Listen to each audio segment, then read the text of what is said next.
नमस्कार मित्रांनो, माझ्या चॅनलमध्ये तुमचं स्वागत आहे. मित्रांनो, रोज चपाती भाजी डाल राईस, इडली डोसा, उत्तप्पा, अप्पे असं बऱ्याच वेळेला करून झालं, तर आम्ही ते पण खाऊन कंटाळलो. तर आज विचार केला काहीतरी चेंज करू. म्हणून आज आम्ही ठरवलं की आज आपण फुल डे मिसळपाव खाऊया. तर आज आम्ही सकाळपासून मिसळपावच खातो आहे. नाश्त्याला मिसळपाव, जेवायला मिसळपाव, रात्री मिसळपाव, पोट भरून मिसळपाव खाऊन टाकली. आणि मेन म्हणजे ती टेस्ट पण सेम रस्त्यावर जशी असते तशीच झालेली. आम्ही पण ट्राय केलं की टेस्ट ती मॅच करू, पण थोडीफार मॅक्झिमम ती मॅच झाली. त्याच्यामुळे खायला पण मजा आली.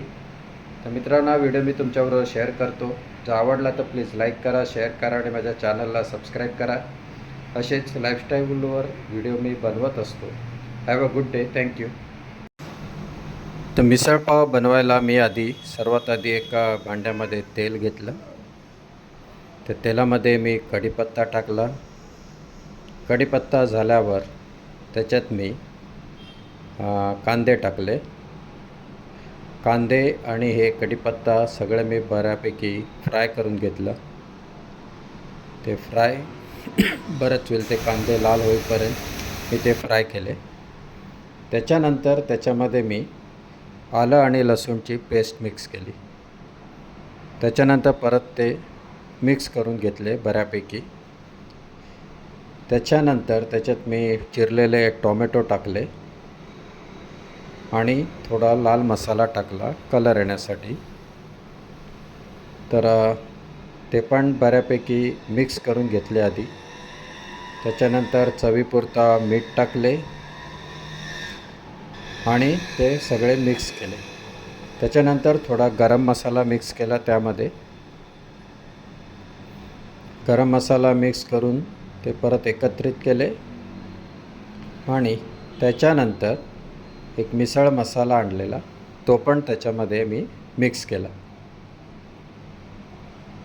तो मिसळ मसाला मिक्स केल्यावर त्याच्यामध्ये मी पाणी टाकले आणि त्याची करी तयार केली. तो रस्सा बऱ्यापैकी चांगला झालेला, टेस्ट पण छान झालेली. म्हणजे आम्ही ते करून थोडा मला समाधान लागलं की टेस्ट चांगली झाली आहे.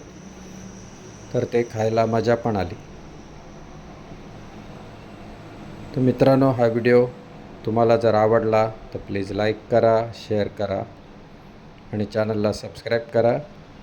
तर मी नेक्स्ट टाईम एखादी चांगली रेसिपी मी घेऊन येईन आणि तुमच्याशी शेअर करीन. तर अशा प्रकारे हा मिसळचा रस्सा पण तयार झाला आणि मी नंतर कडधान्य पण उकडून घेतलेले आणि त्याच्यामध्ये ते मिक्स केले. ते कडधान्य मी एका भांड्यामध्ये घेतले. त्याच्यामध्ये तो मिसळचा रस्सा टाकला.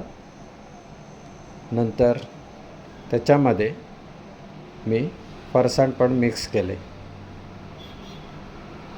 फरसाण आणि कोथिंबीर दोन्ही मिक्स केले आणि ते आम्ही पावबरोबर खाल्ले.